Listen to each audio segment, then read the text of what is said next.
खजाने हमको गुरु के, भगवान के धनाधन मिल रहे हैं। हम लोगों का इन्वेस्टमेंट जो हो रहा है सत्संग के थ्रू, वो बहुत फर्स्ट क्लास हो रहा है सबका।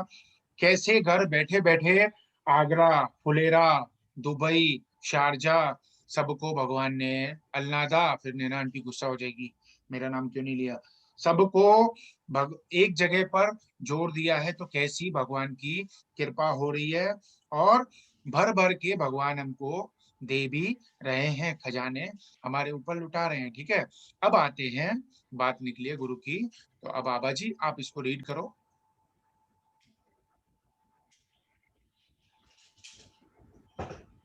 ध्यान से सुनना सब लोग।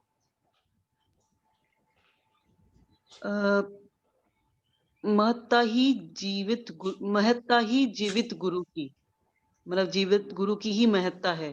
प्रश्नकर्ता पूछते हैं, गुरु हाजिर नहीं हो तो भी खुद के शिष्य को मार्गदर्शन देते हैं या नहीं? जो ये कल का सवाल था। तो दादाश्री कह रहे हैं, प्रत्यक्ष हो तभी काम के हैं, परोक्ष तो काम के हैं ही नहीं, मतलब सामने होने चाहिए, ऑपोजिट नहीं। सदेह हाजिर नहीं हो वैसे परोक्ष गुरु कुछ भी हेल्प नहीं करते। सदेह मतलब देह के साथ अगर हाजिर ना हो, वे परोक्ष गुरु, इनडायरेक्ट गुरु कुछ भी हेल्प नहीं करते। फिर भी परोक्ष किस तरह से हेल्प करते हैं? जो गुरु हमें मिले हों और 10-15 वर्ष हमें लाभ दिया हो, हमने उनकी सेवा की हो और 10-15 वर्ष एकता रही हो और फिर देहांत हो गया हो, तो कुछ लाभ देते हैं, वरना कुछ भी लाभ नहीं देते, माथापच्ची करें तो भी। प्रश्नकर्ता पूछ रहे हैं, तो जो गुरु हमने देखे ही नहीं हो, वे कुछ हेल्प करते नहीं, करते ही नहीं? तो दादाश्री कह रहे हैं, दो वे दो आने हेल्प करते हैं। एकाग्रता का फल मिलता है और वह भी भौतिक फल मिलता है। उससे तो अभी 4 आने कम वाले हों, वे अच्छे। प्रश्नकर्ता पूछ रहे हैं, जिन गुरु ने समाधि ली हो, वे गुरु हमें फिर मदद करते हैं? दादाश्री कहते हैं, जिन गुरु ने समाधि ली हो, उनके साथ जीते जी ही हमारा संबंध जुड़ा हो, उनका प्रेम जीता हुआ हो, उनकी कृपा प्राप्त की हुई हो, तो वे गुरु देह त्याग कर लें, उनकी समाधि को तो भी काम होता है, उनकी समाधि हो तो भी काम होता है ना। एक एक बार नीचे, क्या है प्रभु जी नीचे, एक बार पहचान हो जानी चाहिए। जिन्होंने देखा नहीं हो, उनका काम नहीं होता, फिर उनके पीछे समाधि पर सिर फोड़ो फिर भी उससे कुछ होगा नहीं। यह तो महावीर के फोटो को भी कुछ काम नहीं करते और कृष्ण भगवान के फोटो भी कुछ काम नहीं करते। प्रत्यक्ष हो तभी काम करेंगे। कितने ही अवतारों से कृष्ण भगवान को भजते हैं, लोग महावीर को भजते हैं। लोगों ने कुछ कम किया है? भजना भजना कर करके थक गए, रोज मंदिर गए तो भी देखो धर्म ध्यान नहीं बंधता।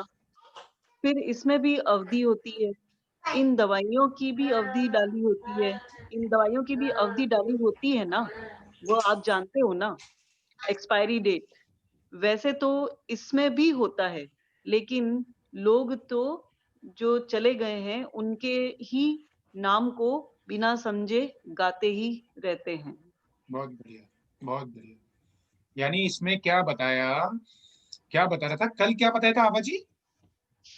कल ये बताया था कि अगर गुरु आपके परदेश हो गए हैं, तो भी क्या आप उनको वो आपकी फिर भी मदद करेंगे? तो उसका जवाब दादाश्री ने ये दिया था कि नहीं, आपके गुरु जीवित हों और आपको हमेशा अवेलेबल होने चाहिए 24/7, तब आप उनको उनसे आप बेनिफिट ले सकते हैं और इस भक्ति के मार्ग पे चल सकते हैं।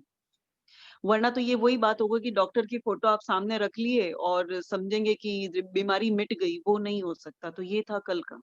बहुत बढ़िया। कल का ये था, और आज का ये बता रहे हैं इसमें।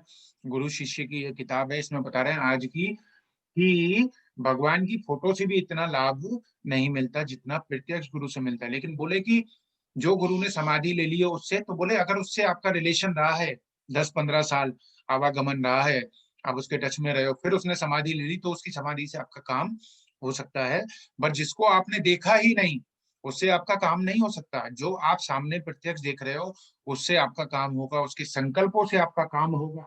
इवन चाहे कोई सामने आपके कोई मनुष्य भी रह रहा है ना, तो आप एक मूर्ति वाले भगवान को तो पूज रहे हो, अच्छी बात है, भले पूजो, प्रॉब्लम नहीं है। बोले कि उसमें से दो आने का फायदा होता है। लेकिन यहाँ पर जब संसार में आप इतने लोगों के साथ में रह रहे हो, लोगों को हर्ट कर रहे हो, दुख दे रहे हो, ईर्ष्या कर रहे हो, तो वो कितना नुकसान करेगा आपको। जिनके अंदर जीता जागता हुआ परमात्मा बैठा हुआ है, तुझ में राम मुझ में राम, आप उन लोगों को दुख दे रहे हो, तो आपको कितना बड़ा नुकसान पहुंचेगा, आप सोच ही नहीं सकते हो। आप सामने वाले को नुकसान दे रहे हो, तो आपकी पूरी इन्वेस्टमेंट फल रही है। जो लोग सत्संग सुन रहे हैं, वो लोग अपनी इन्वेस्टमेंट बराबर से कर रहे हैं। इसलिए हमें पल पल पर इन्वेस्ट करना चाहिए। हमें मौका मिलता है, हमें सत्संग का त्याग नहीं करना चाहिए।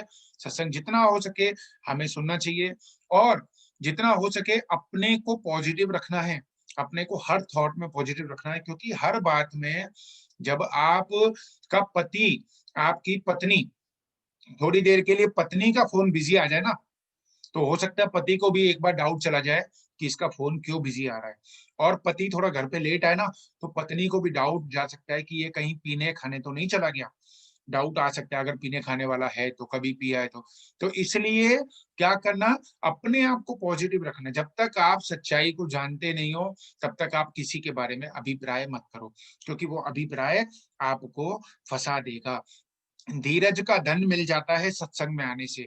तो धीरज हमारे अंदर आ जाना चाहिए, तो हर मुश्किल को आसानी से प्रेम से हैंडल कर सकते हो, अन्यथा फंस जाओगे, है ना। तो इसको यहीं पे